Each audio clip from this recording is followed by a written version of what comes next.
করেন? আপনি আপনি শুধু নামাজ কি ইবাদত মনে করেন? শুধুমাত্র রোজা কি ইবাদত মনে করেন? শুধুমাত্র হজ করা কি ইবাদত মনে করেন? অথচ আল্লাহর রেখে আল্লাহ যে ফারাইজের বিধান দিয়েছেন, এই ফারাইজের বিধানকে এই উম্মতে মুসলিমার 95% সদস্য বৃদ্ধাঙ্গুলি দেখাচ্ছে, এটার কোনো ধারেই ধারে না। কথা বলেন, সমাজের কত পার্সেন্ট মানুষ বাবার রেখে যাওয়া সম্পদের সুষম বন্টন করে? বলেন, কত পার্সেন্ট মানুষ তার বোনদের হক দেয়? 95% মানুষ তার বোনদের হক দেয় না। 95% মানুষ মেরে দিয়েছে বোনের হক। আপনারা সকলে কেমন আছেন? ভালো আছেন? ধারাবাহিকভাবে আসতেছি, প্রায় আজকে এইবার হলো 3 বছর এই মাঠে। আপনারা আল্লাহর জন্য মহব্বত করেন, আমি আপনাদেরকে আল্লাহর জন্য মহব্বত করি। আপনারা কিছু কথা শুনবেন ইনশাআল্লাহ? বলবো? কেউ কাউরে যদি ভালোবাসে এটা বলে দিতে হয়, জানান দিতে হয়। রাসূলুল্লাহ সাল্লাল্লাহু আলাইহি ওয়াসাল্লাম একদিন তার প্রিয় ভাজন সাহাবী হযরতে মুআয ইবনে জাবালকে ডাক দিলেন।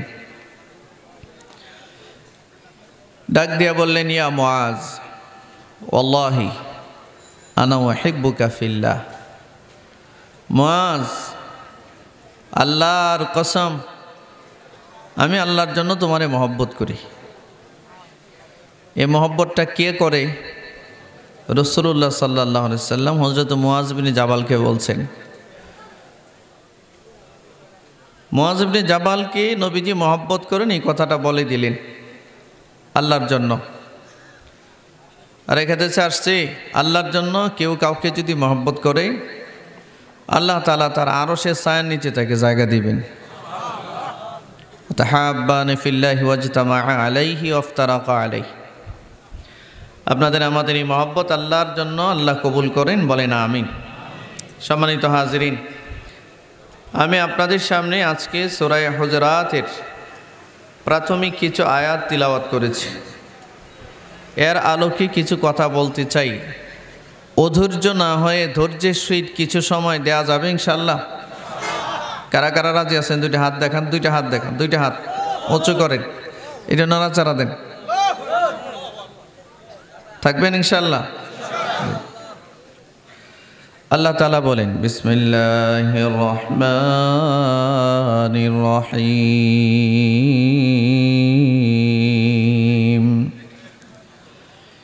ইয়া আইয়ুহাল্লাযীনা আমানু, হে ঈমানদারেরা, লা তুকাদ্দিমু, আগে বেরো না,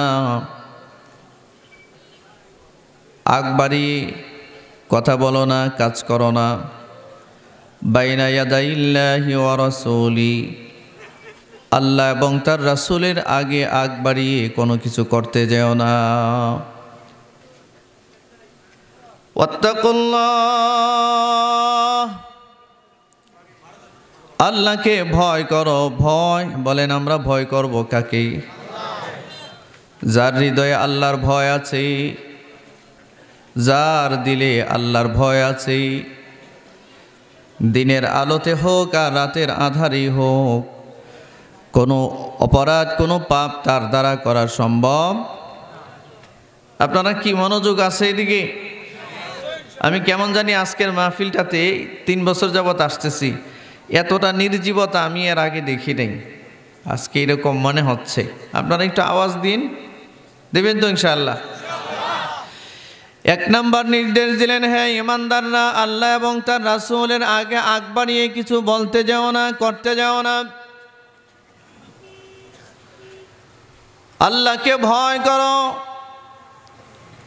কেননা ইন্নাল্লাহা সামিউন আলীম, নিশ্চয়ই আল্লাহ সামির, এমন কিছু নাই যে তিনি এটা শোনেন না। আলিম, এমন কিছু নাই যে তিনি এটা জানেন না। সব শোনেন, সব জানেন। যেই সত্তা, তিনি কে? জোরে বলুন তো, তিনি কে?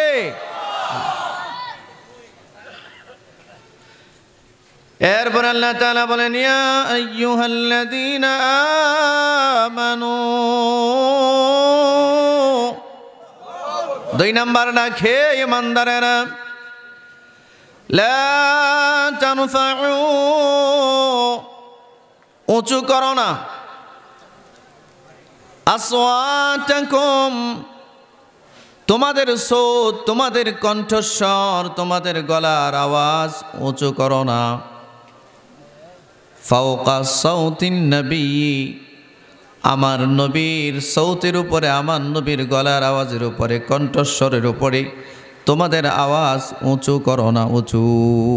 ভাই খেয়াল করেন, আমি যে আয়াতগুলো আপনাদের সামনে তেলাওয়াত করেছি এটাই উম্মতের জন্য শিষ্টাচার আদব এবং একটা করণীয় নির্দেশনা দিচ্ছেন আল্লাহ। আর আমরা যা করতেছি পুরো বিপরীত। আল্লাহ তাআলা দুই নাম্বার নির্দেশ দিয়ে বলেন, হে ইমানদাররা আমার নবীর কণ্ঠস্বরের উপরে তোমাদের কণ্ঠস্বর উঁচু করো না। এটা কয় নাম্বার নির্দেশ? কথা বলেন, কথা বলেন। দুই নাম্বার নির্দেশ। হ্যাঁ, এরপর আল্লাহ তাআলা বলেন, ওয়ালা তাজহারু লাহু বিল কওল কাজাহারি বাযিকুম লিবা'দ। আর একটা নির্দেশ শোনো, তোমরা নিজেরা পরস্পর একে অন্যের সাথে যে ভাষায় কথা বলো এমন করে আমার নবীর সাথে তোমরা কথা বলো না। এই আমার নবীকে তোমাদের মতো মনে করো না, আমার রসুল তোমাদের মতো না, তোমাদের মতো না, যদিও তোমাদের সাথে থাকে। ভাই আওয়াজটা কি একটু মোটা করা জানেন? কেন কেন করে কেন? ভাইরা আমার,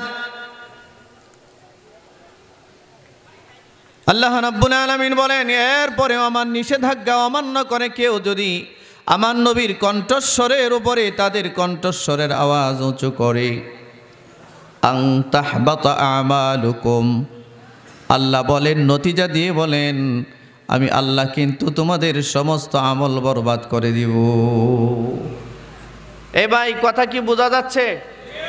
কথা কি বোঝা যাচ্ছে? যদি নবীর কণ্ঠস্বরের উপরে কেউ কণ্ঠস্বরের আওয়াজ উঁচু করে, আল্লাহ বলেন এটার শাস্তি স্বরূপ আমি কিন্তু তোমাদের সব আমল বরবাদ করে দিব। শেষের কথাটা আরো ভয়ানক। আল্লাহ পাক বলেন, ওয়া আনতুম লা তাশউরুন,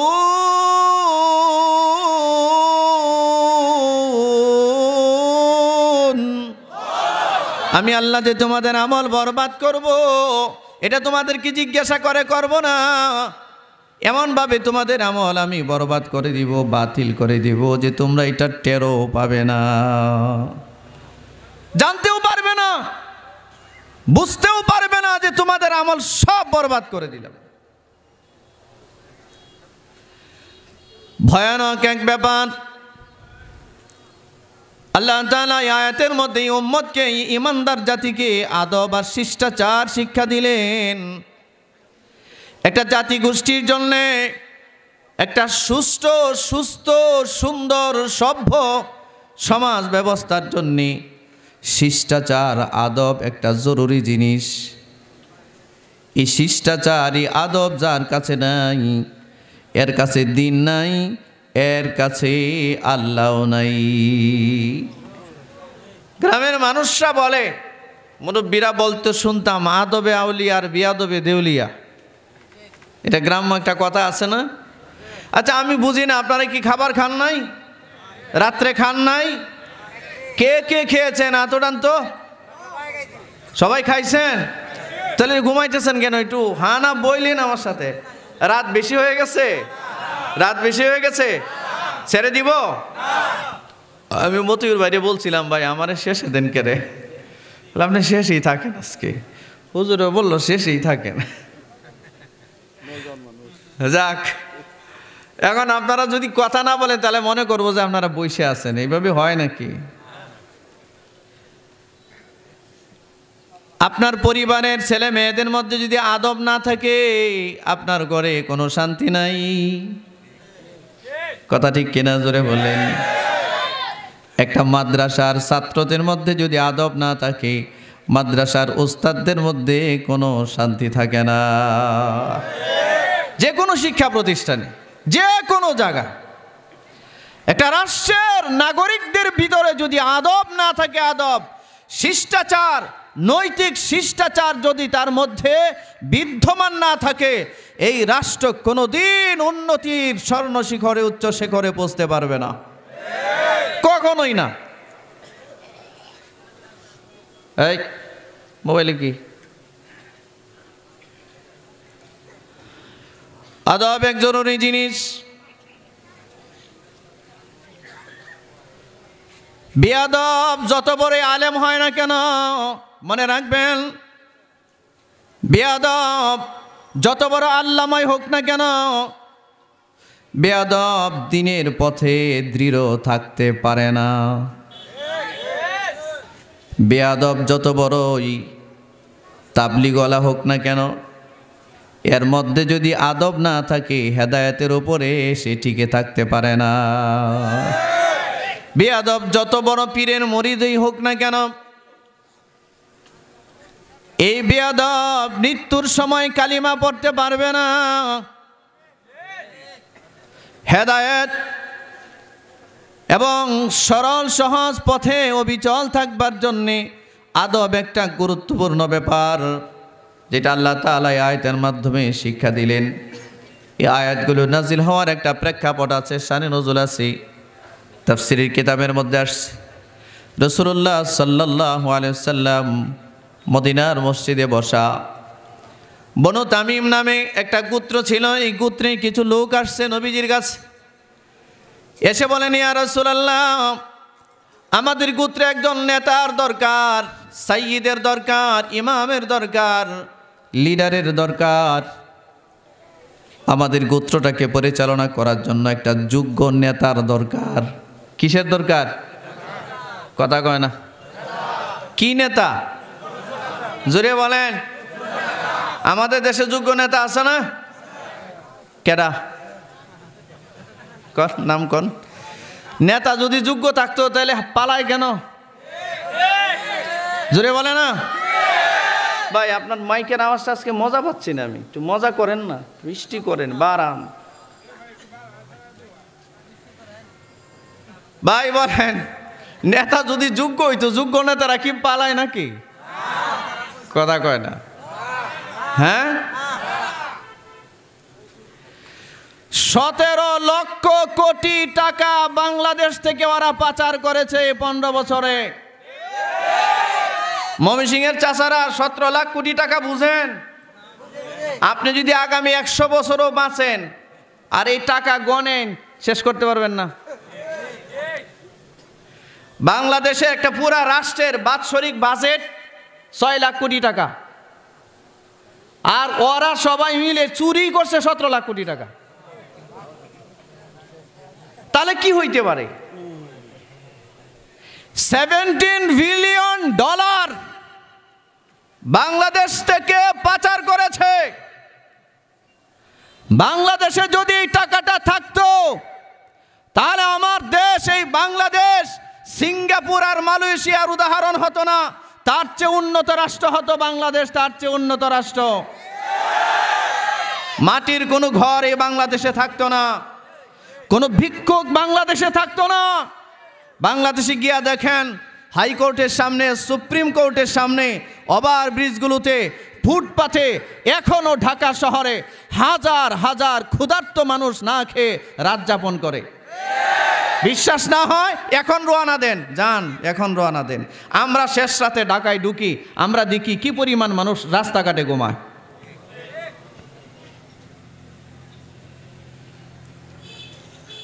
বিশ্বব্যাংক থেকে ঋণ আনছে, ঋণ জাইকা থেকে ঋণ আনছে। বাংলাদেশের প্রত্যেকটা মানুষের ঘাড়ে 1,65,000 টাকা ঋণের বোঝা, রাষ্ট্রীয় ঋণের বোঝা।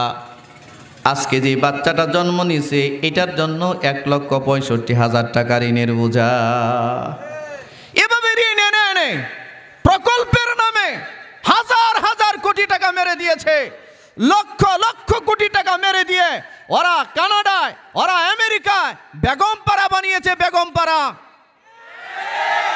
বাংলাদেশের কোন আলেমের বেগমপাড়াতে কোনো বাড়ি আছে? আমেরিকাতে কোনো বাড়ি আছে? বাংলাদেশের কোনো আলেমের সেই মালয়েশিয়াতে বাড়ি আছে? না, আলেমের কোনো সেকেন্ড হোম নাই।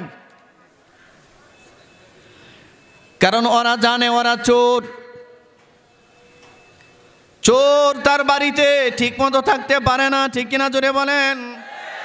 চোরের 2 দিন আগে হোক পরে হোক দেশ ছেড়ে পালানো লাগবে। এই জন্য চোরেরা তাদের ঠিকানা বানায় রাখছে আমেরিকায়। কথা কয় না? কত লোক কটুকিটা। আমরা এখানে অনেকে মনে করেন যে আমাদের মাথার মধ্যে কোনো ঋণ নাই। হুজুরে জানে না হুজুরের মাথায় যে 1,65,000 টাকা রাষ্ট্রীয় ঋণ আছে। অনেকে জানে না। দেশ দেউলিয়ার পথে, মেট্রো রেল করে, হ্যাঁ, এয়ারপোর্টে 3rd টার্মিনাল নির্মাণ করে, কর্ণফুলী বানায়, টানেল বানায়, বঙ্গবন্ধু কর্ণফুলী টানেল, আর যত জায়গায় যায় পারে না টয়লেটটার নামও বঙ্গবন্ধু দিয়ে দেয়। কথা বলে না কেন? সব রাষ্ট্রীয় টাকায় একজনের নাম। ঠিক না? এই বলেন, বঙ্গবন্ধু আমাদের কি শ্রদ্ধার মানুষ না? বঙ্গবন্ধু সারা রাষ্ট্রের সম্পদ। কথা বলে না কেন? কিন্তু এই লোকটারে এত জায়গায় নিতে হবে কেন? আর এত কিছু কেন? ঠিক না? বিশাল 4,000 কোটি টাকার মূর্তি বানিয়েছে বঙ্গবন্ধুর। 4,000 কোটি টাকার মূর্তি। 4,000 কোটি টাকার মূর্তি বুঝেন? খালি মূর্তি বানাইছে 4,000 কোটি টাকা দিয়ে। কি করছে বলেন? ঋণ এনে এনে এরকম এই আকাম কুকামগুলো করছে। করে বলে আমি করছি। উনি বুঝি করছে। রাবিয়া বসরি, আমাদের রাবিয়া বসরি, তার বাপের টাকায় দা করছে সব। অথচ সব রাষ্ট্রীয় সম্পদ। ঠিক কিনা জোরে বলেন? যোগ্য নেতা পাইলাম না। দেশটা 53 বছর হয়েছে স্বাধীন হয়েছে। এই খুব খেয়াল করেন, এই মুসলমানরা খেয়াল করেন, 53 বছর হয়েছে দেশ স্বাধীন হয়েছে। আমাদের রাষ্ট্রের রাষ্ট্রীয় ক্ষমতা, অ্যাডমিনিস্ট্রেশনের পাওয়ারে কোনো নেককার মানুষকে, ইনসাফগার কোনো মানুষকে আমরা বসাইতে পারি নাই। যার কারণে আজও পর্যন্ত আমরা একটা মানুষের ব্যক্তি স্বাধীনতা কি জিনিস, একটা মানুষের শিষ্টাচার কি জিনিস, সমাজ কিভাবে চলবে, রাষ্ট্র কিভাবে চলবে, এর সুশাসন আমরা প্রতিষ্ঠা করতে পারি নাই। ভাইয়েরা আমার, রাসূলুল্লাহ সাল্লাল্লাহু আলাইহি ওয়াসাল্লাম হুনাইনের যুদ্ধের পর, এই মনোযোগ আছে এদিকে, খেয়াল আছে সবার? সবার? কোন যুদ্ধের পর?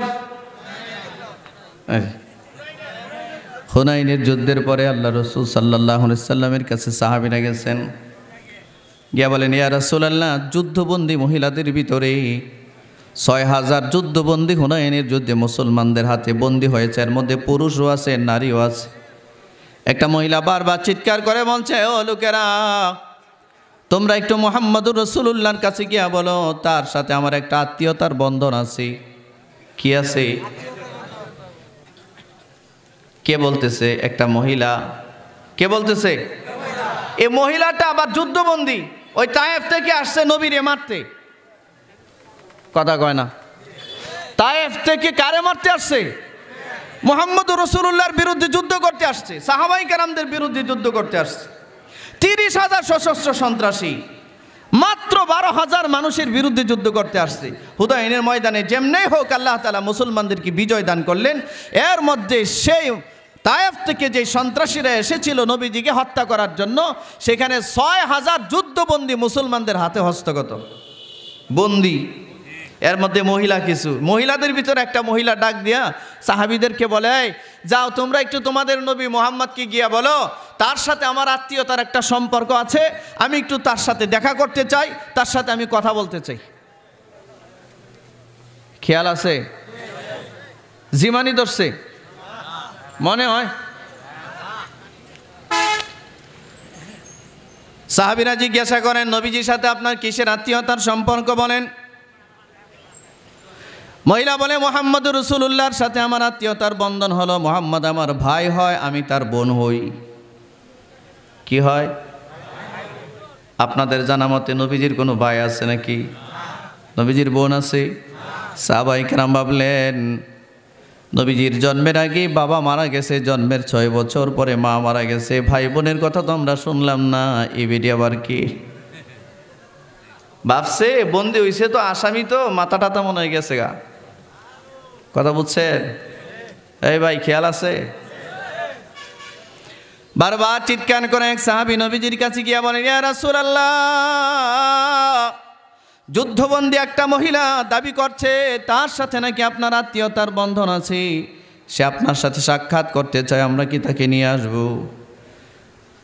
রাসূল বললেন, কি বলতে চায়, কি ধরনের আত্মীয়তা? বলে আপনি নাকি তার ভাই হন, উনি নাকি আপনার বোন হয়, আপনার সাথে সাক্ষাৎ করতে চায়। নবীজি বললেন, আমার বোন আছে বলে তো আমার জানা নাই, কে এটা, একটু নিয়ে আসো। সাহাবায়ে কেরাম নিয়ে গেলেন। আল্লাহর নবী চেহারার দিকে তাকালেন, তাকিয়ে চিনতে পারছেন না, বলছেন, মান আনতি, এ কে, আপনি কে? লা আরিফ, আমি তো চিনছি না আপনাকে, আপনি কে? এবার মহিলা জবাব দিচ্ছে, কেন মুহাম্মদ, তুমি আমাকে চিনছো না কেন? মুহাম্মদ, আমার নাম সায়মা, আমার মার নাম হালিমাতু সাদিয়া, আমার বাড়ি তায়েফে, ওই সাদ গোত্রী। ছোট্টবেলায় তুমি আমাদের বাড়িতে ছিলে, এই যে 2টা হাত, এই 2টা হাতে আর এই কোলে নিয়ে তোমাকে আমি জীবনে বহুবার ঘুম পাড়ানোর গান গেয়েছি। সূরা আহজাব তাফসীর দেখেন, আমি যেটা বলছি সূরা আহজাব থেকে। এই এদিকে খেয়াল করেন, মনোযোগ রাখেন মিয়া, এদিকে গল্প বলছি না। তোমার এই কপালের মধ্যে আমার দেওয়া ঠোঁট দিয়ে হাজার হাজার চুমু আছে, তোমার এই গালে আমার দেওয়া হাজার হাজার চুমু আছে। তুমি আমার হাত ধরে ধরে আমি তোমাকে একটু একটু হাঁটাতাম, আমার কোলের মধ্যে রাখতাম, ছোট ভাই বলে তোমাকে আদর করতাম, তুমি কি ভুলে গেছো?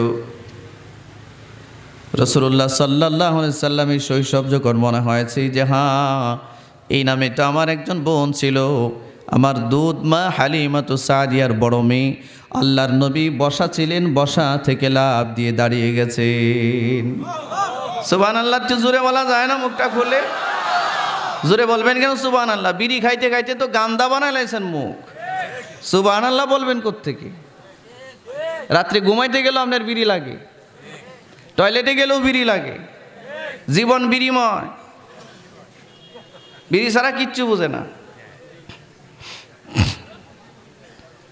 মিয়া, এই মুখটা আল্লাহ দিছিল, পবিত্র রাখছিল, মার পেটেও পবিত্র।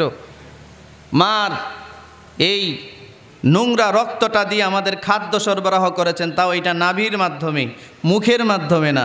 মুখটারে পবিত্র রেখেছিলেন আল্লাহ, এজন্য এই পবিত্র মুখ দিয়ে আমার পবিত্রতা ঘোষণা করে। আর আপনি এই মুখ দিয়া খান বিড়ি, খান সিগারেট, খান সুদ, খান বলেন মিথ্যা কথা, যা আছে তাই, মদ গাঁজা ইয়াবা সব এই মুখ দিয়া চলছে। কেমনে আপনি আল্লাহর নাম নিবেন মুখ দিয়া? মুসলমান ভাইয়ারা আমার, আমাদের সমাজের মুসলমানরা যতটুক খুশু খুজুর সহিত বিড়ি টানে, এতটুক খুশু খুজু নিয়ে যদি 2 রাকাত নামাজ পড়তো, অলি হয়ে যাইতো অলি। বিড়ি টানার মধ্যে একটা খুশু খুজু আছে না, গভীর মনোযোগ, কথা কয় না। আর ও বিড়ি নিজেও জানে না এর শরীর যে দুর্গন্ধ, সারা সপ্তাহে তো নামাজে যায় না, শুক্রবারে গেছে বিড়িটা ফালায় হয়ে গেছে, না মুখটা দইছে না মেজওয়াক করছে, যেখানে গিয়া সিজদা দিছে পরবর্তী 1 সপ্তাহ পর্যন্ত খালি মেশকো আম্বরের গন্ধ বাইরা। এনা দ্বিতীয় আর কেউ সিজদা দেওয়ার ব্যবস্থা নাই। নিজেও ক্ষতির কারণ, অন্যরও ক্ষতির কারণ। ভালো হয়ে যান গা, সময় আছে, ভালো হয়ে যান গা, এ বদ অভ্যাস ছাড়েন। পৃথিবীর কোন নবী বিড়ি খাইছে একজনের নাম বলেন? পৃথিবীর কোন সাহাবী বিড়ি খাইছে নাম বলেন? পৃথিবীর কোন ওলি আউলিয়া বিড়ি খেয়েছে, ধূমপান করেছে, বদ অভ্যাস ছিল, নাম বলেন? একজনও নাই। একটা মুত্তাকি মানুষকে পাবেন না এই বদ অভ্যাসের সাথে জড়িত। শুধু নফসের খাহেসাত, এটার সাথে শুধু নফসের খাহেসাত, আর কিচ্ছুর সম্পর্ক নাই। মুসলমান ভাইয়েরা আমার, আল্লাহ রাসূল সাল্লাল্লাহু আলাইহি ওয়াসাল্লাম বসা ছিলেন, বসা থেকে দাঁড়িয়ে গেছেন। দাঁড়িয়ে নবীজি সাল্লাল্লাহু আলাইহি ওয়াসাল্লাম তার নিজের বোনের হাতের মধ্যে একটা চুমা দিয়েছে। চুমা, সুবহানাল্লাহ, বোনের হাতে একটা চুমা দিয়েছে শ্রদ্ধা স্বরূপ। বোনটা কে? শত্রু। কথা কন না করে। বোন কে? কার পক্ষে আসছে? শত্রুর পক্ষে আসছে। সেই তায়েফের সশস্ত্র সন্ত্রাসীদের সাথে আসছে নবীরে মারতে। তো যুদ্ধের ময়দানে নবীজি পরিচয় পাইছে যে এটা আমার দুধ বোন, আমার দুধ মা হালিমাতু সাদিয়ার বড় মেয়ে। নবীজি বসা ছিলেন, দাঁড়ায় গেছে।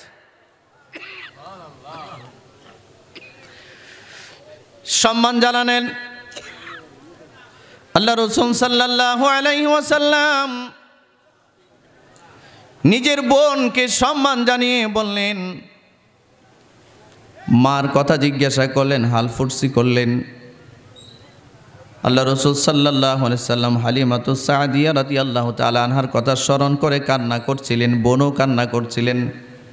সাহাবায়ে কেরাম লক্ষ্য করলেন নবীজিও কান্দে, তার বোনও কাঁদতেছে, মহিলাও কাঁদতেছে।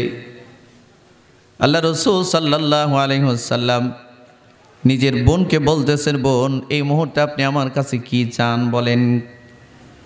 অনেক কিছু জিজ্ঞাসা করছেন, কেমনে আসছেন, কেন আসছেন, ইত্যাদি ইত্যাদি সব উত্তর দিছে। তারপরে বলছে, আপনি এই মুহূর্তে আমার কাছে কি চান আমারে বলেন তো। এই 18 বাড়ির মুসলমানেরা, আপনারা একটু খেয়াল করেন, আপনারা আমাকে মহব্বত করেন আমি জানি। 18 বাড়ি অঞ্চলে, এই অঞ্চলে আমার অনেক মাহফিল, আমি আপনাদেরকে আল্লাহর জন্য মহব্বত করি। বলেন, একজন যুদ্ধবন্দী, যুদ্ধ অপরাধী নবীর শত্রুর পক্ষে আসছে নবীরে মারতে, ওই যুদ্ধের ময়দানে রাসূলুল্লাহ সাল্লাল্লাহু আলাইহি সাল্লাম তার বোনের হাতে চুমু দিয়েছেন, সম্মান জানিয়েছেন। হাদিসে আসছে আল্লাহর নবীর গায়ে একটা ইয়ামানি চাদর ছিল, এই চাদরটাকে দুইটা ভাগ করেছেন, দুইটা ভাঁজ করে নবীজি ইয়ামানি চাদরটা নিচে বসিয়ে বিছিয়ে নিজের বোনকে ইয়ামানি চাদরে বসিয়ে দিয়ে আল্লাহর রাসূল সামনে ছোট বাচ্চাদের মতো বসে গেছে। আর আপনি নিজেকে পরহেজগার মনে করেন, মুত্তাকি মনে করেন, নামাজি মনে করেন, হাজি মনে করেন, দাতা মনে করেন। আল্লাহর দেওয়া ফরাইজের বিধান, আল্লাহর দেওয়া ফরজ বিধান, বাবার রেখে যাওয়া সম্পত্তির উত্তরাধিকারী বন্টন আপনি করেন না। বোনদেরকে ইজ্জত জানানো তো দূরের কথা, আল্লাহ যে ফরাইজের বন্টন দিয়েছেন এটাও তো আমরা দিতে চাই না। কথা বলেন, সমাজের কত পার্সেন্ট মানুষ বাবার রেখে যাওয়া সম্পদের সুষম বন্টন করে? বলেন, কত পার্সেন্ট মানুষ তার বোনদের হক দেয়? 95% মানুষ তার বোনদের হক দেয় না। 95% মানুষ মেরে দিয়েছে বোনের হক। বোনদের হকের ব্যাপারে আল্লাহ বিস্তারিত আলোচনা করেছেন, ফরাইজের বন্টন দিয়েছেন আল্লাহ কোরআন মাজিদে। বাবা রেখে দেওয়া সম্পত্তিতে 2 বোন যা পায় সমপরিমাণ 1 ভাই তা পায়, ঠিক কিনা জুড়ে বলেন? এটা কার বন্টন? এখন কথা বলবেন না, কারণ এই রুগীর সংখ্যা বেশি তো। জুড়ে বলেন, ঠিক কিনা জুড়ে বলেন? একদম পা থেকে শুরু করে মাথার চুল পর্যন্ত পাকায় আলাইছেন, কবরে চলে যাচ্ছেন, এখনো পর্যন্ত বোনদের রেখে আব্বার রেখে দেওয়া সম্পদের সুষম বন্টন আপনি করলেন না, সব মেরে দিয়েছেন। চলো চাতুরি, ধোঁকাবাজি, বদমাইশি করে বোনদের যত সম্পদ আছে সব মেরে দিয়েছে। মেরে দিয়ে হজ করে এসে হাজি হয়েছে।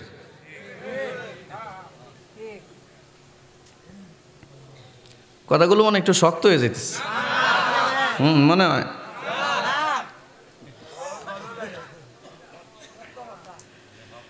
হ্যাঁ, নামাজে সিজদা দিতে দিতে কপাল ভাঙ্গে লাইতেছে, অথচ তার বোন তার স্বামীর বাড়ি থেকে বদদুয়া দেয় যে আল্লাহ আমার আব্বার সম্পদ থেকে যে আমারে বঞ্চিত করছে আপনার রহমত থেকে তারে বঞ্চিত করে দেন। বোন এখানে মাজলুম, মাজলুমের বদদুয়া থেকে বাঁচো, নবীজি বারবার বলেছে।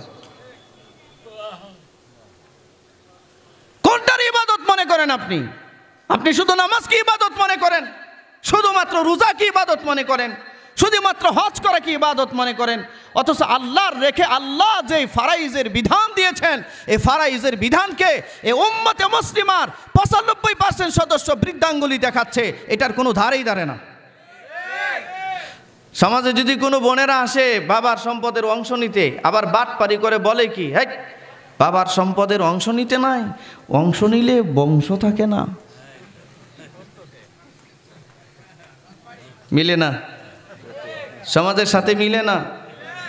আমি জানি এই মাঠে আমার ওয়াজ এইটাই শেষ, আর হবে না মনে হয়, কিন্তু আমার দরকার নাই, প্রয়োজন নাই। আপনারা কথাটা একটু মন দিয়ে শুনেন তো, এমন আছে কি না যে 5% দেয় বন্ধের হক, তাও ঠেকায় পড়ায় হুজুরদের ওয়াজ নসিহত শুনে মাথা গরম হয়ে যায়, পরে বলে যা দেওয়া যখন লাগবই এই দিয়া দে। কোনটা দেয়? যেই জায়গার কোনো দলিল নাই, রাস্তা নাই, ঘাট নাই, ফসল হয় না, দাম নাই, মেইন রোডের সাথে কোনো জায়গা যদি বন চায়, কত চোখ উঠাইলাম। রাত বেশি হয়ে গেছে, তুই যদি বাংলা ওয়াজ না করলে থাকতো না। কে বলে কথা কন ঠিক কিনা? হ্যাঁ, ঠিকের আওয়াজ আসতে কে রে ভাই? ঠিক যেটা ঠিক, এটা একটু জোরেই কন ঠিক। আমি বেঠিক বলছি না তো, কথা ঠিক না?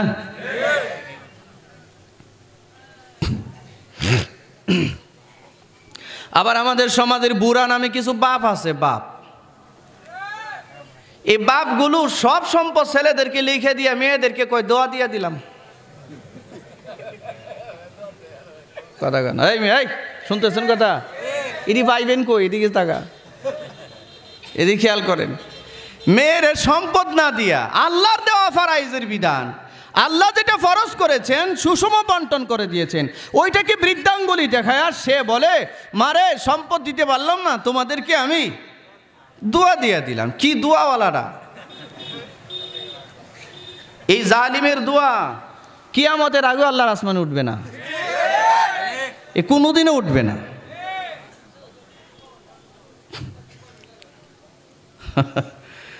যাবে আর আমারে গালি দিয়ে দিয়ে যাবে। কি বইলা গেল আজকে।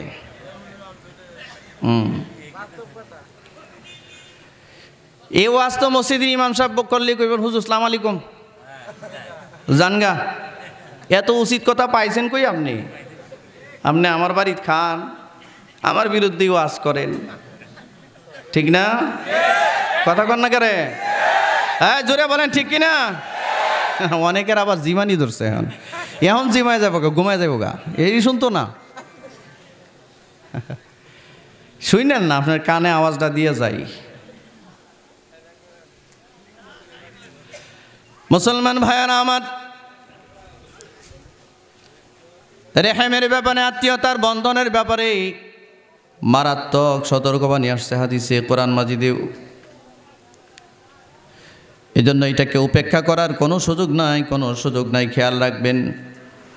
আল্লাহ নবী সাল্লাল্লাহু আলাইহি ওয়াসাল্লাম বসা থেকে দাঁড়িয়ে গেলেন, নিজের বোনকে সম্মান জানালেন, জিজ্ঞাসা করলেন আপনি এই মুহূর্তে আমার কাছে কি চান? বোন বলে ভাই আমি একজন যুদ্ধাপরাধী, আমি তোমার বিরুদ্ধে যুদ্ধ করতে এসেছি, ধরা পড়েছি তোমার সাহাবীদের কাছে, আমি এই মুহূর্তে আসামি। একজন আসামি হিসেবে তোমার কাছে মুক্তি চাওয়া ছাড়া আমার আর কিছুই নাই। তুমি আমারে মুক্ত করে দাও, তবে আমি বাঁচব।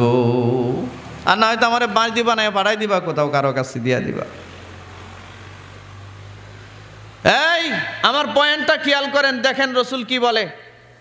এই ছেলেরা, এই বেটা, এদিকে তাকাও। রাসূলুল্লাহ সাল্লাল্লাহু আলাইহি ওয়াসাল্লামের কাছে বোন হযরতে সায়ামা, নামটা বলেন কি নাম? জোরে বলেন কি নাম? হ্যাঁ, ওনার আম্মার নাম কি? হালিমাতুস সাদিয়া। বলেন হালিমাতুস সাদিয়া রাদিয়াল্লাহু তাআলা আনহার বড় মেয়ে, নবীজির বড় বোন। যখন আল্লাহ রসুলের কাছে বললেন আমি তোমার কাছে মুক্তি চাই, বলেন রাসূলুল্লাহর কি সুপ্রিম পাওয়ার ছিল না নিজের বোনকে মুক্ত করে দেওয়ার? বলে দিতে পারতেন না, যান আপনি মুক্ত, পারতেন না? রসুল বললেন আপনাকে মুক্ত করে দেওয়া, আপনি আমার বোন হিসেবে আপনার প্রতি আমার সর্বোচ্চ সম্মান আর শ্রদ্ধা সব আছে, কিন্তু আমি আপনাকে একক ক্ষমতায় মুক্ত করতে পারি না। এই যুদ্ধটা আমি একা করি নাই, আমার সাথে আরো 12,000 সাহাবী আছে। আল্লাহু আকবার বলেন, আল্লাহু আকবার। ইনসাফের মূর্ত প্রতীক মুহাম্মদুর রাসূলুল্লাহ সাল্লাল্লাহু আলাইহি ওয়াসাল্লাম, ন্যায় বিচারের এক মূর্ত প্রতীক। নবীজি 12,000 সাহাবীদেরকে ডাকলেন, ডেকে বললেন ইনি আমার বোন, বড় বোন, আমার মা দুধমা হালিমাতুস সাদিয়ার বড় মেয়ে, যে কোনোভাবেই হোক আমাদের বিরুদ্ধে যুদ্ধে চলে আসছে, বন্দী হয়েছে, আমার বোন মুক্তি চায়, তোমরা কি বলো? সাহাবায়ে কেরাম বলেন ইয়া রাসূলুল্লাহ, আপনার দুধ বোন আপনি মুক্ত করে দিবেন, আমাদেরকে জিজ্ঞাসা করার কোনো প্রয়োজন নাই। ওগো আল্লাহর নবী, আপনি মুক্ত করে দেন, আপনার এই সুপ্রিম পাওয়ার আছে। নবীজি বললেন না, যুদ্ধ তো আমি একা করি নাই, তোমরা সহ সবাই মিলে করছি, সুতরাং কোনো যুদ্ধ অপরাধীদেরকে আমি একক ক্ষমতায় ক্ষমা করতে পারি না, এটা ইনসাফ না। আল্লাহু আকবার বলেন। আর আমাদের দেশের রাবিয়া বসরি, পলায়নকৃত রাবিয়া বসরি বিগত 15টা 16টা বছর যাবত যা বলেছে তাই এই দেশের আইন হয়েছিল। কথা বলেন ঠিক কিনা? এই রাবিয়া বসরি যদি বলেছে, আমি রাবিয়া বসরি বলছি দিকে আবার আপনারা রাগ করেন না, রাবিয়া বসরি বলা ছাড়া রাস্তা কি? উনি নাকি তাহাজ্জুদ পড়তো, উনি নাকি কোরআন মাজিদ পড়া সকাল শুরু করতো, তাহলে এটা জমানার রাবিয়া বসরি না? এ রাবিয়া বসরি যদি শুক্রবার শনিবার বলছে, সারা দেশের মানুষ হ্যাঁ এটাই তো শনিবার। কথা কন ঠিক কিনা? হ্যাঁ, রাবিয়া বসরি বারের নাম সহ পাল্টা এলাইছে, টাইম 1 ঘন্টা আকপেস করে এলাইছে। কথা বলেন না কেন? রাবিয়া বসরি যা বলতো এইটাই এই দেশে আইন হইতো, মনে করতো দেশটা আমার বাপের, আমি যা করবো তা। ঠিক কিনা?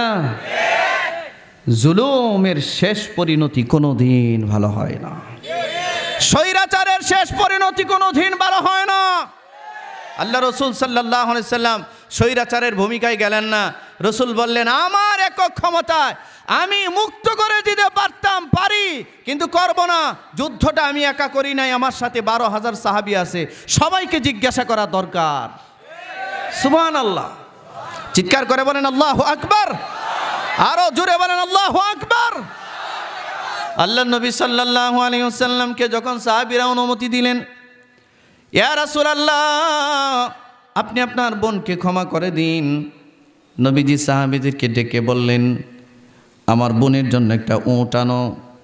উট আনছে, উটের উপরে নিজের হাতে নিজের বোনকে হাত ধরে নবীজি উটের উপরে সওয়ার করায় দিছে। নিজের কাছে কিছু হাদিয়া ছিল, দিরহাম ছিল, দিরহাম। খুব খেয়াল করেন, খুব খেয়াল করেন, নিজের হাতে যে দিরহামগুলো ছিল, কিছু দিরহাম নবীকে আল্লাহ রসুল নিজের বোনকে হাদিয়া দিলেন। হাদিয়া দিয়া সাহাবাই কেরামদেরকে বললেন, কয়েকজন সাহাবীকে দায়িত্ব দিয়া বললেন আমার বোনকে সেই তায়েফের সাদ গোত্রে নিরাপত্তার সহিত পৌঁছিয়ে দাও। যাওয়ার সময় কি দিলেন? হাদিয়া দিলেন। কি দিলেন? কারে হাদিয়া দিছে?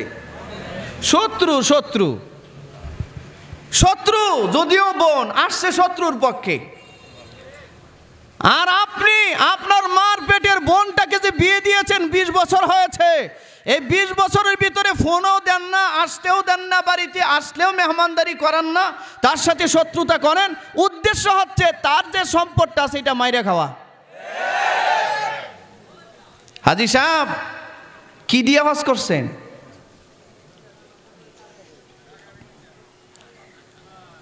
হ্যাঁ, জায়গা বেচে হজ করছে, তবে নিজের জায়গা না, বোনের জায়গা বেচে, বোনেরটা ফ্রি তো ফাও।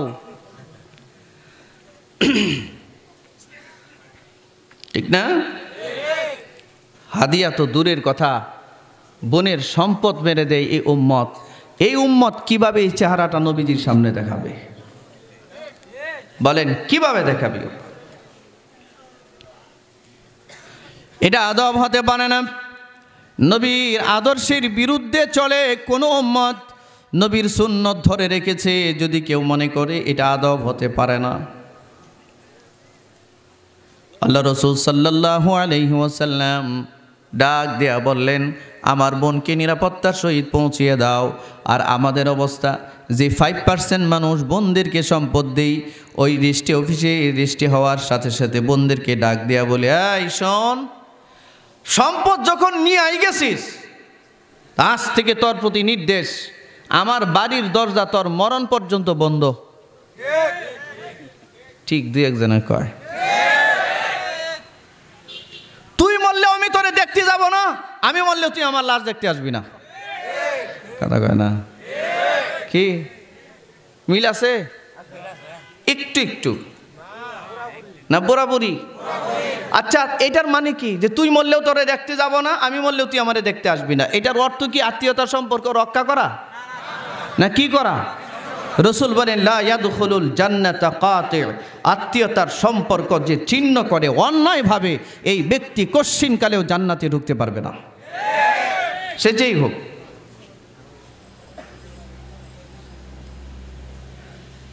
অন্যায়ভাবে বোনের হক মেনে দিয়েছেন, কোনোদিন ডাক দেন না, জিজ্ঞাসাও করলেন না। যত ধোঁকাবাজি, প্রতারণা, মিথ্যা, বাড়িতে বউ নামে একটা দাজ্জাল কোত্থেকে ধরে নিয়ে আসছে। এই দাজ্জাল তো নিজের বোনদেরকে, ভাইদেরকে, অর্থাৎ স্বামীর ভাই বোনদেরকে মোটেও সহ্য করতে পারে না। হ্যাঁ, আর নিজের বাপের বাড়ি থেকে যদি কেউ আসে, সুবহানাল্লাহ, গরু, মুরগি, কুত্তা, বিলাই যা আছে সবাই না খাওয়াই দাও, মেহমানদারি করাই দাও। কথা কন পাগল? আর যেই স্বামীর বাড়ি থেকে কোনো মেহমান আসছে, তার পা ভাঙ্গে গেছে, তার কোমর ভাঙ্গে গেছে, অসুস্থ, ঠিক আস্তে আস্তে আমার শেষ রাতে দিছে, আমি ইহান ইটা ছাড়া আর কোনো ভালো ব্যান পা করবো না, করলে এটা ঢুকতো না। এখন আছে কি না বলেন? এই দাজ্জাল ধরে আনছেন কোত্থেকে আপনি? এই দাজ্জালটা আনছেন তো ইয়া দিয়া, যৌতুক দিয়া, 10 লাখ 20 লাখ টাকা যৌতুক আনছেন। কথা কন? যৌতুক নেওয়াই উম্মতের জন্য ফরজ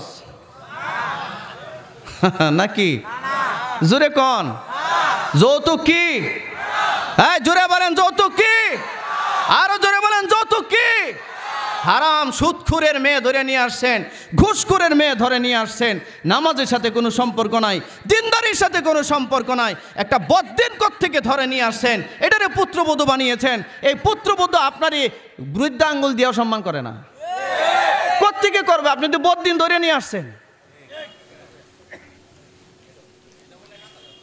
এই রাগ করলেন, গুসা করলেন, আল্লাহ আপনি বুঝ দিয়া দেন, আল্লাহ আপনি বুঝ দিয়া দেন। নবীজি যুদ্ধের ময়দানে শত্রুর পক্ষে, তারপরে বোনরে সম্মান জানায় হাদিয়া দিয়ে বিদায় করছে। আর আপনি আল্লাহর দেওয়া ফরজটাও কাটতে রাখিয়া দেন। আপনি কোন? আমি না, আমি রাসূলের আশেক। মাথায় পাগড়ি বাঁধছেন বোনের সম্পদ মাইরা। অনেকে তো 2-1টা চিল্লা যদি তাবলিগে গিয়া দিয়ে আসতে পারে, মাশাআল্লাহ, এটা তো জমানার আব্দুল কাদের জিলানী। এটা অনেক আলেমদেরকে তো মানুষই মনে করে না। এই দেখেন না আলেমদেরকে কেমনি পিটাই ধরে, যে আমার নানা বললো না।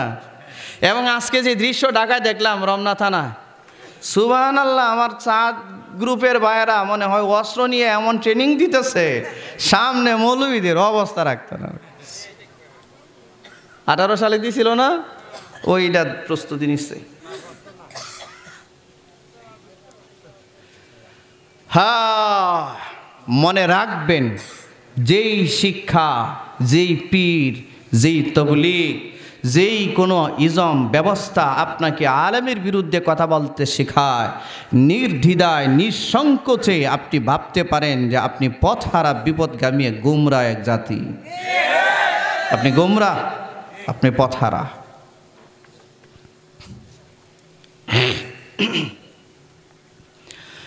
রাসূলুল্লাহ সাল্লাল্লাহু আলাইহি ওয়াসাল্লাম তার বোনকে বিদায় করলেন, কিছুক্ষণ গিয়ে আবার ফেরত আসলেন।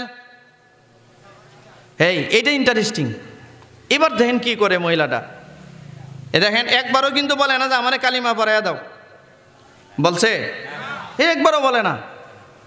রসুলও বললেন না তুমি কালিমা পড়ে নাও, না এটা বললেন না। এটা যুদ্ধের ময়দান, এটা কালিমার দাওয়াতের ময়দান না।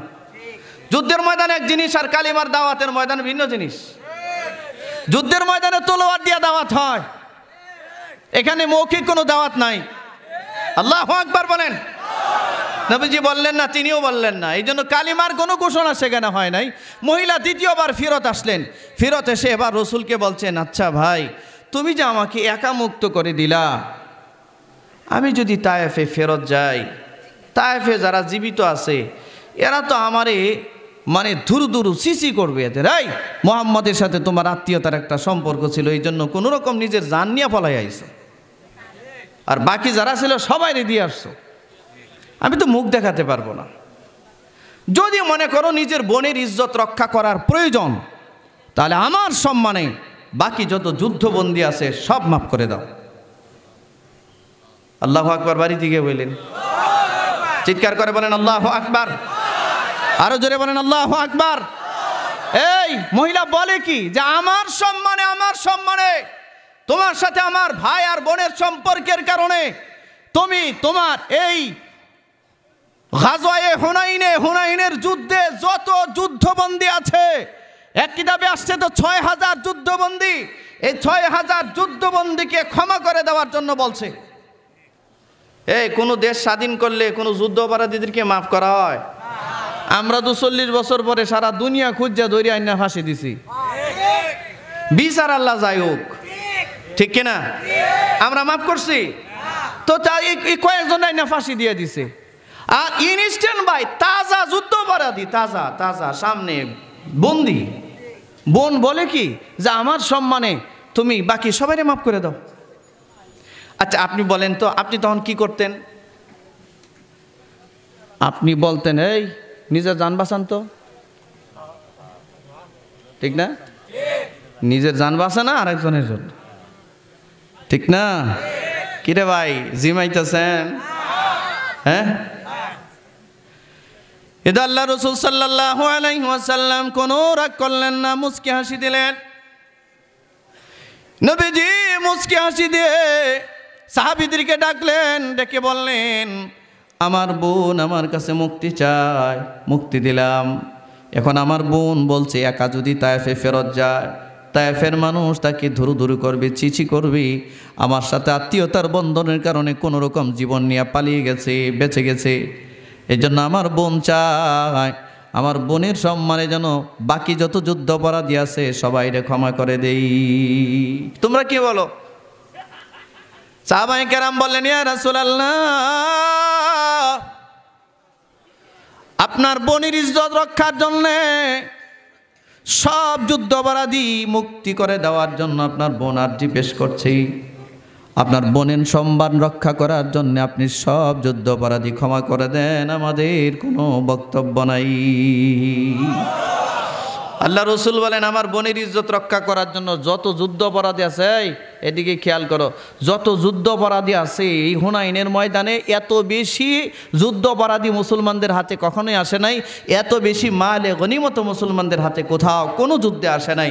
নবীজি সাল্লাল্লাহু আলাইহি সাল্লাম আদেশ দিলেন, আমার শুধুমাত্র বোনের ইজ্জত রক্ষা করার জন্যে, আমি আমার বোনের আত্মসম্মান বোধ রক্ষা করবার জন্যে সব যুদ্ধ অপরাধী মাফ করে দিলাম, সব মাফ।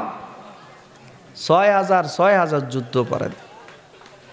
পৃথিবীর ইতিহাসে এর একটা দ্বিতীয় কোনো নজির আর উদাহরণ পৃথিবীর কোনো রাষ্ট্রপ্রধান দিতে পারবে না।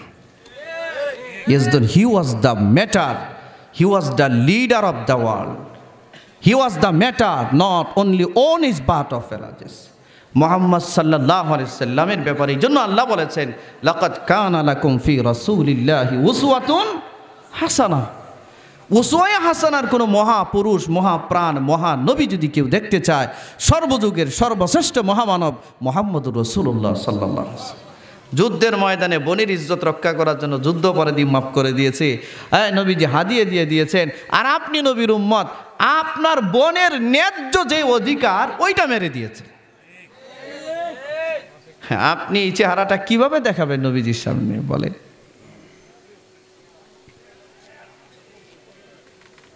আল্লাহ আপনি বুঝ দিয়া দেন। আমি যা বুঝাইতে চাইলাম এটার অর্থটা কি? বোনের হক মাইরে দিয়েন, দিয়েন না, বলে নেও না। কত বাপ মেয়ের হক না দিয়া মরে গেছে, হ্যাঁ? কত ভাই বোনের সম্পূর্ণ হক মেরে দিয়া কবরে চলে গেছে। কার জন্য রেখে গেছেন এগুলো? নিবে আপনার সন্তান আপনার পাপের দায়ভার। শোনেন নাই, ওয়ালা তাজিরু ওয়াজিরাতুন উইজরা উখরা, কেউ কারো পাপের বোঝা বহন করবে না। ফায়দা নিবে ফায়দা, কিন্তু বোঝা বহন করবে না। রাগ করলেন ভাই? আজকে ওইভাবে বয়ান করতে পারতেছে না, মাইকটা আমার ফেভারে হচ্ছে না, সব মিলে কেমন যেন একটা এলোমেলো লাগতেছে। মুসলমান ভাইয়েরা আমার, লক্ষ্য করেন, আল্লাহ রসুল সাল্লাল্লাহু আলাইহি সাল্লাম যে আয়াত আমি আপনাদের সামনে পড়লাম, এই আয়াতের শানে নজুলটা আপনাদের সামনে বলে আমি বিদায় নিচ্ছি। আল্লাহ রসুল সাল্লাল্লাহু আলাইহি সাল্লাম মসজিদে নববীতে বসা বনু তামিম গোত্রে কিছু লোক আসছে। তাদের গোষ্ঠীর মধ্যে একজন নেতার দরকার। এখানে হজরতে আবু বকর, হজরতে ওমর সহ গুরুত্বপূর্ণ অনেক সাহাবীরা বসা, নবীজিও বসা।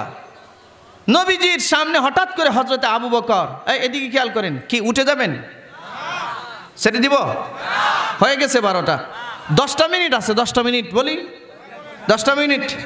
আচ্ছা এদিকে খেয়াল করে, রসুল বসা, হজরতে আবু বকর কাউরে কিছু জিজ্ঞাসা না করে নিজে একজনের নাম বললেন। কাকা ইবনে মাবাদ নামে একজন ব্যক্তির নাম বললেন। বললেন যে এই লোকটা বনু তামিম গোত্রের নেতা হতে পারে। ঠিক তাৎক্ষণিক হজরতে ওমর বিপরীত আরেকজনের নাম বললেন। হজরতে আবু বকর যার নাম বললেন তার নাম হজরতে ওমর সাপোর্ট করলেন না, সাপোর্ট না করে বিপরীতে আরেকজনের নাম বললেন। বললেন যে না, বনু তামিম গোত্রের নেতা আবু বকর যার নাম পেশ করেছেন তিনি না হয়ে এই লোকটা হলে ভালো হয়। তাফসীরি কিতাবের মধ্যে আসছে হজরতে আবু বকরের রাগ উঠে গেছে। নরম মানুষ না হজরত আবু বকর, নরম মানুষ না, ওনার ইগুতে লাগছে, গায়রতে লাগছে, উনি রাগ উঠে গেছে। হজরত ওমরকে বলছেন, এই মিয়া, তোমার কাজ হইল খালি আমার বিরোধিতা করা, আমি যা বলি এটার উল্টাটা বলা। আপনি যার নাম প্রস্তাব করেছেন এই লোকটা অযোগ্য, আর আমি যার নাম প্রস্তাব করেছি এই লোকটা যোগ্য। এই শোনেন, আমার প্রস্তাবিত নেতার এই গুণ, ওই গুণ, ওই গুণ, ওই গুণ। হযরত আবু বকরও জোরে বলা শুরু করলেন, আরে মিয়া, তুমি যার নাম বলছো তার চেয়ে আমি যার নাম বলেছি তার গুণ আরও বেশি, তার এই গুণ, ওই গুণ, ওই গুণ।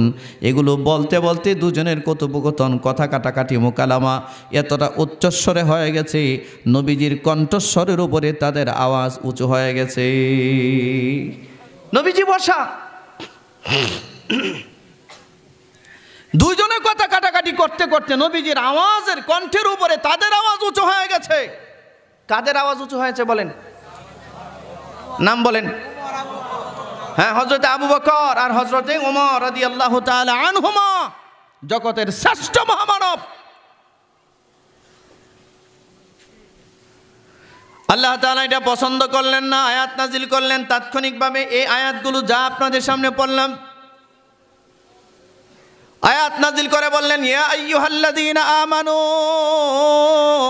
হে ঈমানদারেরা, লা তারফাউ আসওয়াতাকুম ফাওকা সাওতিন নবী, কণ্ঠস্বর উঁচু করো না, আমার নবীর কণ্ঠস্বরের উপরে কণ্ঠস্বর উঁচু করো না।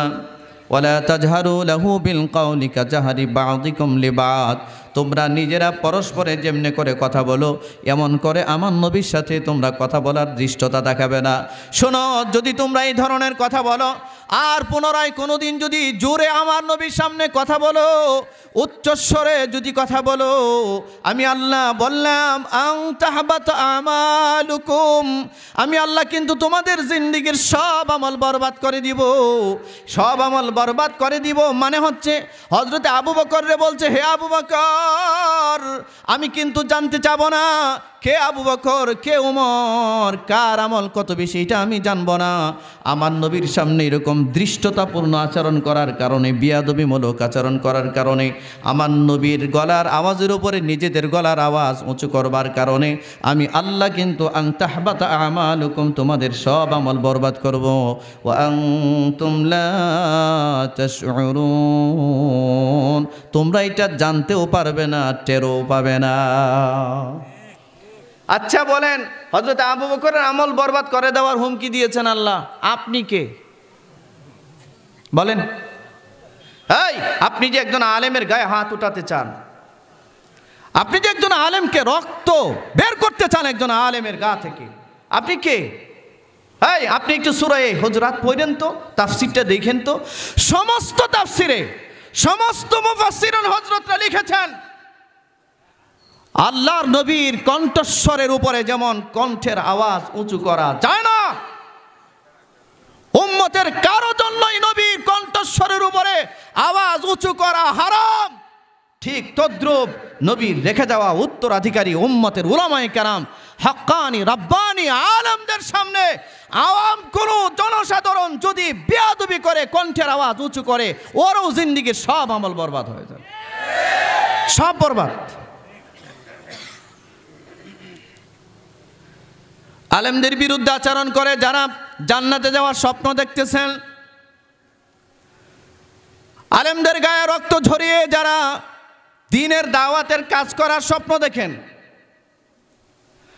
আপনাদের জন্য এই আয়াতের মধ্যে একটা মেসেজ আছে, এই মেসেজটা একটু পড়ার দরকার, জানা দরকার। রাসূলুল্লাহ সাল্লাল্লাহু আলাইহি ওয়াসাল্লাম নবীজির সামনে যেমন উম্মতের কারো কণ্ঠস্বরের আওয়াজ উঁচু করা যায় না, এরকম উম্মতের হাক্কানি রাব্বানি আলেমদের সামনে কণ্ঠস্বরের আওয়াজ উঁচু করা যায় না। নবী বললেন, শোনো, নি'মার রাজুলু আবু বকর, আমার লোক সমাজের ভিতরে আমার আবু বকর বড় ভালো মানুষ, আমার আবু বকর বড় ভালো মানুষ। নি'মার রাজুলু উমর, 2 নম্বরে বললেন আমার উমর বড় ভালো মানুষ। 3 নম্বরে বললেন নি'মার রাজুলু মুআয ইবনে জাবাল। সমস্ত সাহাবায়ে কেরামদের ভিতরে আল্লাহ নবী বললেন আমার মুআয ইবনে জাবাল, সাহাবীদের ভিতরে সবাই তো ভালো, তবে ভালোদের ভিতরে আরো ভালো মুআয ইবনে জাবাল। সুবহানাল্লাহ, জোরে বলেন সুবহানাল্লাহ। এক্সট্রা 3 জন সাহাবীর নাম নবীজি হাদিসে উল্লেখ করেছেন। আমার আবু বকর সমস্ত মানব জাতির মধ্যে সর্বোত্তম মানুষ, সবচেয়ে ভালো মানুষ। 2 নম্বরে হযরত ওমর সবচেয়ে ভালো মানুষ। 3 নম্বরে হযরত মুআয ইবনে জাবাল সবচেয়ে ভালো মানুষ। নবীজি সনদ দিয়েছেন যেই মুখ থেকে জীবনে কোনোদিন মিথ্যা কথা বের হয় নাই। সুবহানাল্লাহ বলেন। সে আবু বকরকে ধমক দিলেন, ধমক দিয়া বললেন, হে আবু বকর, এত বড় সাহস কোথায় পাও? হে উমর, এত বড় সাহস কোথায় পাও? আমার নবীজির কণ্ঠের আওয়াজের উপরে তোমাদের কণ্ঠের আওয়াজ উঁচু হয় কেন? ভবিষ্যতে কোনোদিন যদি উঁচু করার দুঃসাহস দেখাও, কে আবু বকর কে উমর এটা দেখব না, আমি কিন্তু অতীতের সব আমল বরবাদ করে দিব। এই আয়াত নাজিল হওয়ার পরে সাহাবাই কেরামদের মধ্যে যেটার প্রভাব পড়েছিল, হযরত সিদ্দিক আকবর মৃত্যুর আগ পর্যন্ত নবীজির চেহারা মুবারকের দিকে চোখে চোখ রেখে কোনোদিন কথা বলেননি। হযরত উমর, নবীজি যদি কোনো কাজের জন্য জিজ্ঞাসা করতেন, একটা কথা 3 বার বলতে হইতো উমরের, বুঝতে পারতেন না। নবীজি কাছে ডাক নিয়ে বলে, এই তুমি এত আস্তে কথা বলে কেন? হযরত উমর বলতেন, হুজুর আবার জোরে কথা বলে যদি আমার আমল বরবাদ হয় আমি শেষ। এই জন্য রাসূলুল্লাহ সাল্লাল্লাহু আলাইহি ওয়াসাল্লামের কানের কাছে গিয়া কথা বলতেন। সুবহানাল্লাহ বলতেন না? আর আপনি মসজিদের সভাপতি, আপনি মাদ্রাসার সেক্রেটারি, মাশাআল্লাহ, মসজিদের ইমামের সাথে, মাদ্রাসার মুহতামিম উস্তাদদের সাথে এমন ব্যবহার আপনি করেন, মাদ্রাসার শিক্ষকরা, মসজিদের ইমাম মুয়াজ্জিন দরজা লাগায়া চোখ বন্ধ করে কান্দে। আল্লাহ, কত সুমহান একজন সভাপতি আমারে দিছে। এমন কথা বলছে আমার কলিজাটা ছিদ্র করে ফেলছে। এই কথা কন, জোরে বলেন। আছে না? উনি মসজিদের সভাপতি, মসজিদের ইমাম মুয়াজ্জিনরে তো চাকর মনে করে। কথা বলেন না কেন? কি করেন এগুলো? কি করেন আলেমদের সাথে? কি ধরনের ব্যবহার করেন? মিয়া, আপনি তো আজ পর্যন্ত ব্যবহারও শিখলেন না, আদব তো দূরের কথা। যার মধ্যে আদব থাকে না, আল্লাহ তারে কোনোদিন হেদায়েতের উপরে অবিচল রাখে না। আচ্ছা, একটা কথা মনে হয়েছে, এটা বলে শেষ করে দিই। বলবো? হ্যাঁ, শেষ। 12টা বেজে গেছে, হুজুর টাইম দিয়েছে 12টা, আমার কথাও শেষ। একটা কথা, বেশি না, 2-4 মিনিট সময় লাগবে। বলবো? আচ্ছা, আবু লাহাব নবীর কি হয় বলেন তো? জোরে বলেন। কেমন চাচা? বলেন না কেন? আপন চাচা, আপন চাচা, রক্তের সম্পর্ক আছে। নবীজির জন্মের সংবাদ শুনে আবু লাহাব খুশির ঠেলায় নিজের বিশ্বস্ত বাঁধি হযরতে সুয়াইবা, নবীজির প্রথম দুধমা হযরতে সুয়াইবাকে মুক্ত করে দিয়েছিলেন। যাও, আমার ভাতিজার সম্মানে তোমারে মুক্ত করে দিলাম। মহব্বত করতেন রাসূলের, চূড়ান্ত মহব্বত। আল্লাহকে পাওয়ার জন্য শুধু নবীর মহব্বতই জরুরি না, ইত্তেবা জরুরি। তৎকালীন সময়ে মক্কার অ্যাডমিনিস্ট্রেশনের পাওয়ার ছিল 2 জন ব্যক্তির কাছে, প্রশাসনিক ক্ষমতা ছিল 2 জন ব্যক্তির কাছে। একজনের নাম ছিল আবু লাহাব। কি নাম? জোরে বলেন, কি নাম? আরেকজনের নাম ছিল দাহিয়াতুল কলবি। কি? হ্যাঁ, 2টা মানুষ, 2 মানুষের 2 কাজ। আবু লাহাব মক্কার প্রশাসনিক ক্ষমতায় বসা, দাহিয়াতুল কলবি মক্কার প্রশাসনিক ক্ষমতায় বসা। মক্কায় যদি কোনো মানুষের কন্যা সন্তান জন্ম হতো, এই জীবন্ত কন্যা সন্তানটাকে, মেয়েটাকে জীবন্ত কবরে মাটিতে ফুতে ফেলতো যে নির্দয় আর নিষ্ঠুর মানুষটা, এর নাম হচ্ছে দাহিয়াতুল কলবি। শত শত শিশু বাচ্চাকে নিজের হাতে জীবন্ত কবর দিয়েছে এই দাহিয়াতুল কলবি। আপনারা বলেন, একটা নিষ্পাপ বাচ্চারে, এই যে গত 2 দিন আগে সিলেটের কোন জায়গায় মুনতাহা নামে একটা ছোট্ট বাচ্চারে একটা মহিলা, পাশের বাড়ির একটা মহিলা বাচ্চাটারে মাইরা ফালাইতেছে। সারা দেশের মানুষ জানে এটা। হ্যাঁ, এই যে একটা শিশু বাচ্চাকে মারলো, সারা দেশের মানুষের মনে কষ্ট পাইছে না? নিষ্পাপ একটা মাসুম বাচ্চা। মক্কায় এরকম নিষ্পাপ মাসুম বাচ্চাগুলো যাদের জন্ম হতো, কন্যা সন্তান, মেয়ে সন্তান, এরা নিজেদেরকে অপমান বোধ করতো, নিজের সন্তান বলে দাবি করতো না। এই বাচ্চাগুলোকে জীবন্ত কবর দিত। বাপ মা যদি না পারতো, যেই মানুষটার কাছে হস্তান্তর করতো, এই মানুষটার নাম দাহিয়াতুল কলবি। সে নিজের দায়িত্বে এই মক্কার শিশু বাচ্চাগুলোকে জীবন্ত হত্যা করত, কবর দিত। নিজের বাচ্চারে কবর দিয়েছে এই দাহিয়াতুল কলবি। কত বড় অপরাধী! আল্লাহ নবী সাল্লাল্লাহু আলাইহি সাল্লাম আল্লাহকে বলেন, আল্লাহ, মক্কার জমিনে আমি প্রকাশ্যে দিনের দাওয়াত দিতে পারি না। আল্লাহ, মক্কার প্রশাসনিক ক্ষমতা 2 জনের হাতে, একটার নাম দাহিয়াতুল কলবি আর একটার নাম আবু লাহাব। আল্লাহ, এই 2 জন থেকে একজনকে আপনি ইমানদার বানিয়ে দেন, এদেরকে আপনি মুমিন বানিয়ে দেন, একটা হইল মুমিন বানিয়ে দেন, আমার সহজ হবে। আল্লাহর পক্ষ থেকে ওহী আসলো, ও বন্ধু, আপনার কাছে কালিমা পড়ার জন্য দাহিয়াতুল কলবিকে আমি নির্বাচিত করেছি। এই কথা বুঝছেন? খেয়াল আছে? হাত উঠান। বয়ান শেষ, 2 মিনিটে বয়ান শেষ। নানা সারা দেন, এটা মুখস্থ করে বাড়ি যাবেন, মাথায় নিয়ে যাবেন ইনশাআল্লাহ। আচ্ছা, দোয়া কার জন্য কবুল করছেন আল্লাহ? হ্যাঁ, নাম কইতেন না, এইটি কইবেন কে রে?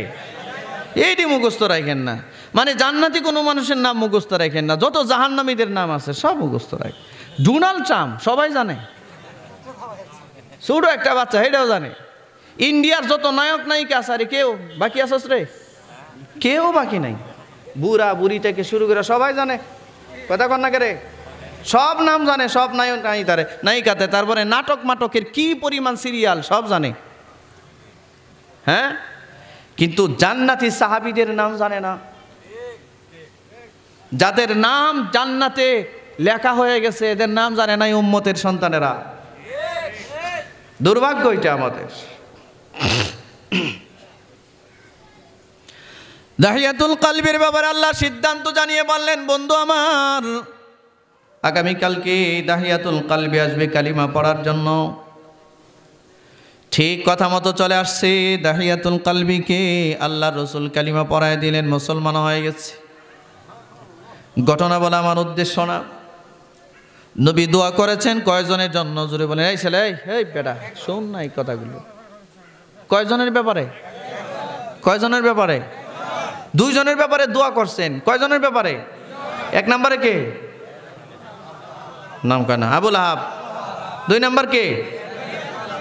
মুখ খুলেন না ভাই, বলেন দাহিয়াতুল কালবি, বলেন। হ্যাঁ, সবাই বলেন দাহিয়াতুল কালবি। এই 2 জনের ব্যাপারে নবীজি দোয়া করছেন, আল্লাহ দোয়া কবুল করলেন দাহিয়াতুল কালবির ব্যাপারে। কে দাহিয়াতুল কালবি? মক্কার জমিনের সবচেয়ে নিষ্ঠুর আর নির্দয় এবং সবচেয়ে বড় মারাত্মক দুর্দর্শ ব্যক্তি, যে নিজের হাতে ছোট বাচ্চাগুলোরে জীবন্ত মাটি দিয়ে দিত।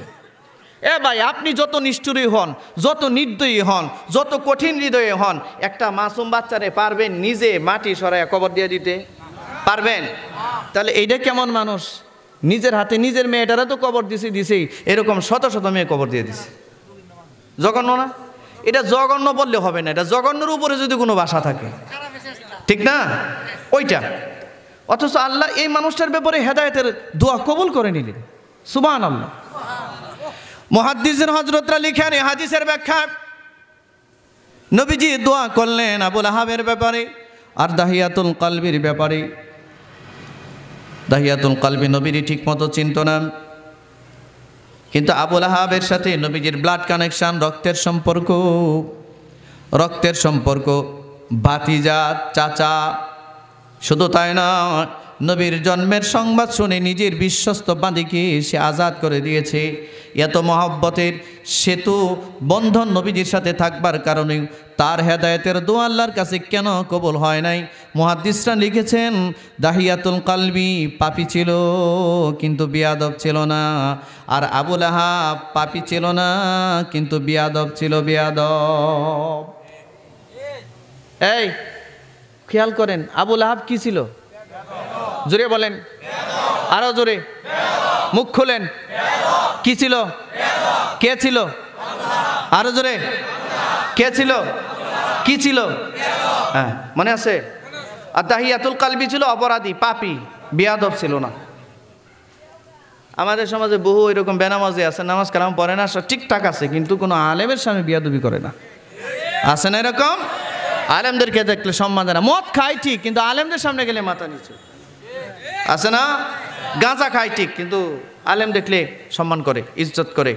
বিশ্বাস করুন, এই মানুষগুলো একটা না একটা সময় আল্লাহ তাকে হেদায়েত করে সঠিক রাস্তায় নিয়ে আসে। আর যে বিয়াদবগুলো মসজিদের ভিতরে প্রথম কাতারে বসে আলেমদের বিরুদ্ধে আচরণ করে এবং তাবলীগের চিল্লা দিয়ে আলেমদের বিরুদ্ধে আচরণ করে, পীরের কাছে মুরিদ হয়েও আলেমদের বিরুদ্ধে আচরণ করে, এরা মসজিদ না মক্কার ঘরেও যদি দাঁড়ায় থাকে, চিৎকার করতে থাকে, এরা হেদায়েতের উপরে মরতে পারবে না, পারবে না, পারবে না। বেয়াদব হেদায়েত থেকে সর্ব অবস্থায় মাহরুম হয়। এই আবুল আহাব নবীজির সাথে বিয়াদবি করেছে। কেমনে? আল্লাহ নবী যখন নবুয়ত প্রাপ্ত হলেন, সাফা পাহাড়ে উঠে মক্কার সব মানুষকে ডেকে তাওহীদের দাওয়াত দিলেন, রিসালাতের দাওয়াত দিলেন, আখিরাতের দাওয়াত দিলেন। এই দাওয়াতে সব মানুষ অংশগ্রহণ করেছে, কেউ কবুল করে নাই।